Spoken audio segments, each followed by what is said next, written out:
Yeah, hey, welcome to Geek Speak. I'm Trace. I'm still Rob. All right, all right. So this is where we speak geeky to each other. So what's our first topic today, brother? Dude, there's a company called Loungefly. Okay, you know that I've carried bags and satchels off and on Yeah. for years. Man bags. Man bags. Yeah. Yeah. A merce, as if you Yeah. might say. But this company makes bags. Well, they are now making Star Trek bags that look like tricorders. Oh, that's cool. Yeah, I seen that and I thought this might be a bag Tracy might actually carry. I've never carried a bag, but I'm big into backpacks. Yeah, they run about $90 an hour. It's not really a backpack. $90 an hour? You got paid No, by the 90 hour? $90. I'm not getting $90 one of these. per bag. Okay, gotcha. And Yeah, just because they've you got Star Trek on it. different yeah. brands. They've also got Star Wars and stuff like Yeah, that too. yeah. But Yeah, this it might be tricorder opens up. It's pretty cool. cool. Show Does it you make some pictures. noises? No, that would be awesome. Yeah, if that it would be did. great, That'd yeah. almost be worth it, That'd be worth 90, yeah. right? And that would be something cool to carry at a Comic-Con. Yeah, Especially if you were like to cosplaying hold your as Star wallet. Trek. Yeah, Yeah, hold yeah. your wallet, some extra tickets. Yeah, because lots of times we'll bring a backpack or something, for room. All right, so my first topic is the movie Disclosure Day. Okay. So I haven't seen it. Have you seen it? I don't know. I don't think so. Yeah, well, there's a lot of hubbub about it. First of all, it's a Steven Spielberg sci-fi. So I was excited about it simply because, he did E.T., he did Close Encounters. He hadn't done any sci-fi in a long time. Okay. And usually when you get that Steven Spielberg stamp on it, it's going to be fantastic. Well, Right. come out, and, everybody's complaining about it, how bad it is. I haven't heard one good review from anybody I know. Everybody said it was like an old X-Files Serious episode that was stretched out too long.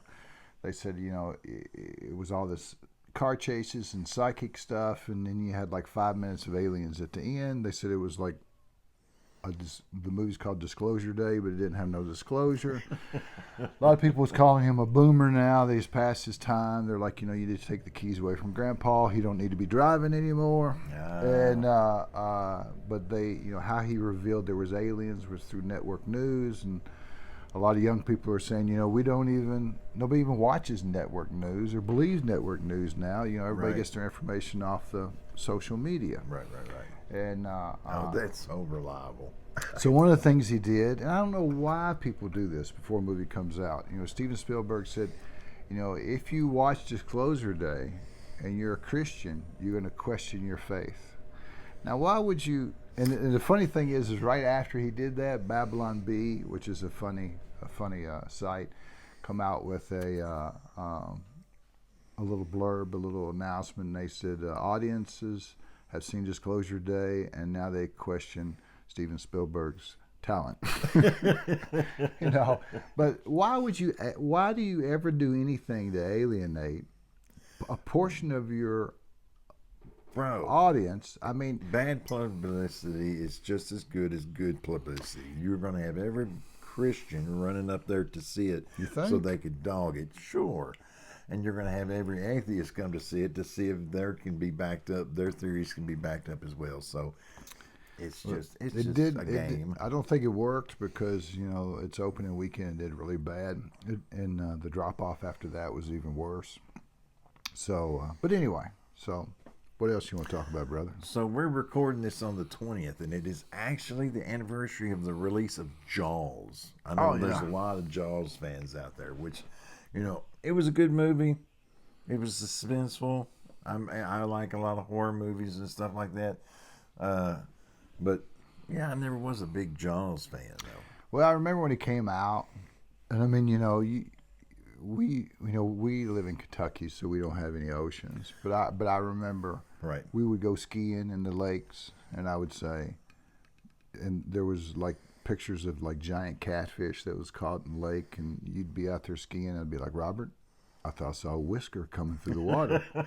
And so then you start making that we started making that Jaws noise, dum, dum, dum, After dum, Matthew dum, got stuck dum, in a dum. leg with a catfish. Yes, that's true. But anyway, sticking to geek history, in 1989, of June 20th of 1989, the best movie soundtrack was released, which was Prince's Batman, the movie motion picture.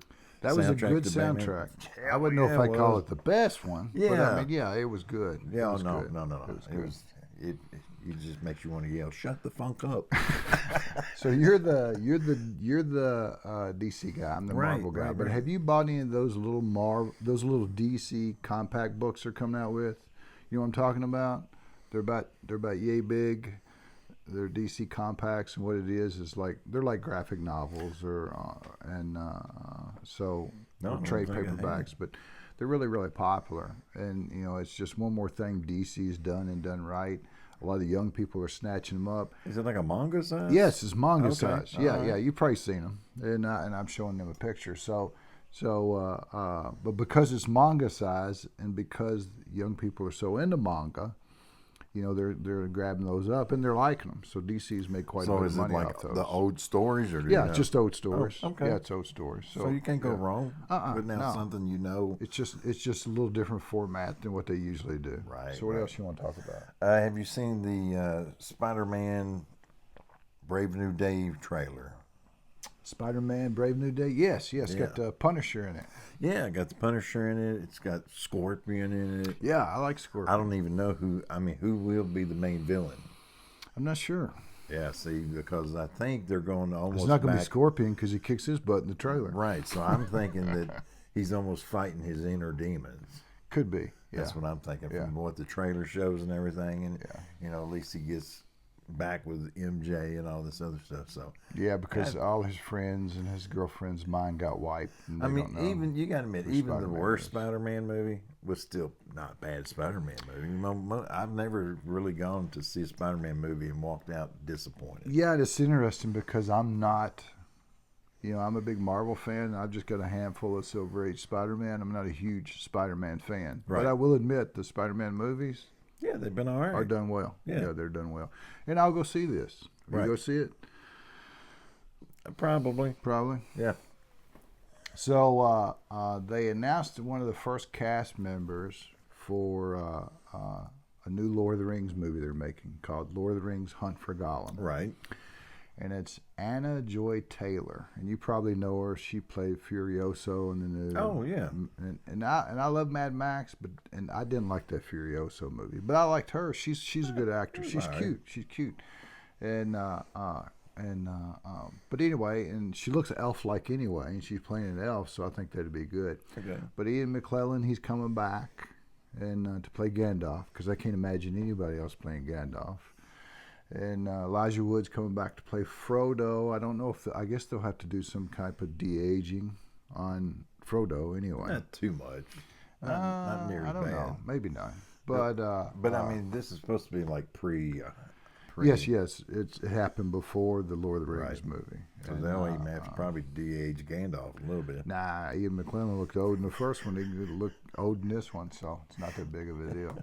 But I'm glad they're not getting anybody else to play him. And then Andy Serkis, the guy who played Gollum, is he directing? He's going to play Gollum again, plus he's directing. Right. And he's directed before in some of those, and he really did a good job. He's a good motion. He started out motion capture. He's good at that. And then he's done. I saw him acting in Andor, and he was fantastic. He's a great actor too. And of course now he's going on to directing. So I'd like to get him to sign my Lord of the Rings poster sometime if he ever does a Comic-Con again. So what else you got? I broke down and saw the newest Superman movie. The one Corn Sweat. Yes. Yeah. So we talked about it earlier. Yeah. I tried to go in open mind, not comparing it to any other Superman movie I've seen before.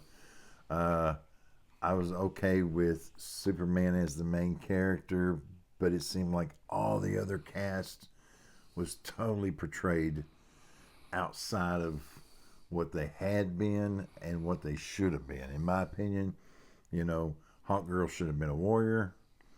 Mom Paul Kettle should have had, down to earth wisdom. Yeah, instead they were just inbred rednecks. Yeah.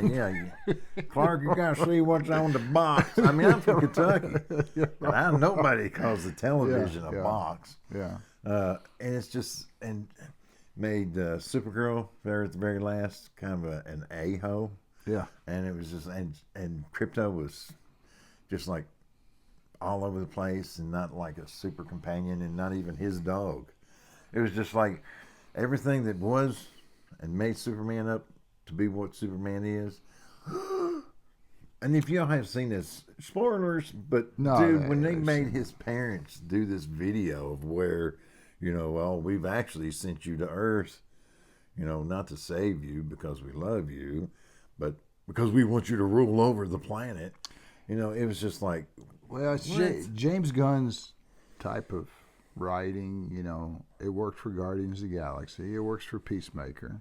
But those are unknown quantities. A lot of people don't know those. Everybody knows Superman. Even people that aren't into superheroes or comics know Superman. So he's known. And to go in and change him the way he changed him, it was a bold move. But, trying to launch a new DC universe with new characters, step away from the Snyderverse, which I enjoyed the Snyderverse. Right. I like Henry Cavill as Superman. An unheroic beta male Superman. It didn't fly. Well, for me, Superman has always been, I have the strength and the ability to be a god, but I have the wisdom and the humility not to be. And, when Lex calls him, he says, "You're nothing but an alien." He's like, No, I'm not. No, Superman would have been like, "You're right. Yeah. But I'm trying to be better than... Yeah. I'm just trying to be better." Yeah. But this Superman was like, no, I'm not. Okay, yeah. It'd be interesting to see how the Supergirl, if the Supergirl movie doesn't make it, if it gets panned, and I know a lot of people are criticizing, but it hasn't come out yet.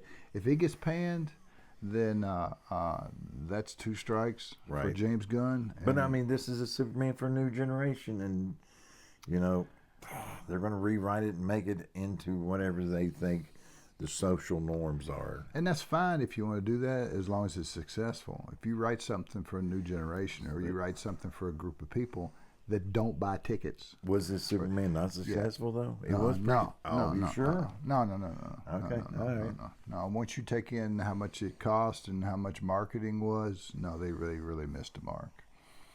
Okay, so comic book recommendation. We got 2. Woo, thanks to Ander, who asked for 2. So my comic book recommendation is Contest of Champions, not the old mobile game that you could play years ago, and certainly not the 2015 remake of Contest of Champions, but go all the way back to 1982, and it was the very first Marvel Limited series. It had 3 issues.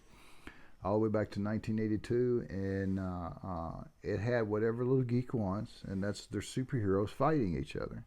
And me being a fan of Daredevil, which we've got a Daredevil video, and a fan of Iron Fist, which we've got an Iron Fist video, having those guys fight each other. Yeah. In this comic was fantastic. I loved it. Plus the art was incredible. To see heroes pitted against each other, you wouldn't normally see. Yeah, I remember, I won't tell who won, but, Iron Fist bows to Daredevil before they fight, and Daredevil's just, you can see his thought balloon. He's like, is this guy really bowing to me? But it's a great story. Pick it up. You can pick them up for about $10 a piece in good condition. But yeah, check out Contest of Champions. Sometimes it's called Marvel Superhero Contest of Champions, but Contest of Champions. Great old comic. Good art, good story. Check it out. What year was that? 1982. 1982. So mine's not near as old, but it's not new, because I know they were worried about, like, if he's going to do something, he's going to do something new. Yeah. So what I did was I reached into my box, my comic book boxes, and of course this predates the New 52. Yes, because that's when I stopped. On DC. So one of the last great comic book lines that DC done before the New 52 was in 2008, and it was called The Trinity. It was they had 52 issues. I just grabbed a big chunk of them. Yeah, but it was a story that comprised of Superman, Batman, and Wonder Woman, and it was written by Kurt Busiek, I guess is. See if I can say the name right. or whatever. Busiek and Fabian let's see. I even wrote their names down phonetically. Nicieza. Nicieza. Yeah. I know what you're talking about. He wrote a bunch of X-Men. Anyway, the way they portrayed Batman, Superman, and Wonder Woman was that, each one of them played their part throughout different times and universes and things. And like Superman, he was the ideal of power and justice and what people wanted to aspire for, almost like the godlike. What the Superman movie should have been. Right, exactly. So Batman, he was the pinnacle of what the human potential could be, as far as no superpower, physical, mental, and what Wonder Woman was like a bridge between the two of them. That she had not only the strength, but she was also had the compassion to bring the two together, and that through multiple universes and multiple times that there has always been this trinity. Yeah. And so, I mean, it just really was a good series. And there was only 52 of them. Yeah. And they put one out every week. It was you were getting one a week for 52. Same artist every week? Let's see. It looks like it. Yeah, because that's tough. I mean, can you imagine? They must have already had this stuff like prefabricated, ready to go. That's quite a bit, yeah. But yeah, if y'all get a chance to pick those up, and I know picking up 52 comic books at one time is kind of difficult. That was a really good storyline. Well, they can pick up their first 10 or first 5 and see if they like it. That's usually what I do. Yeah, if it's a new series I want to try out, just pick up the first few, give it a shot. All right, you done? I'm done. All right, I think we're done. I appreciate you watching, and stay geeky, my friends, and hit that like button and that subscribe button and that notification bell. It makes Robert so happy. All right, we're done. We're done. We are done. Done. That meat gets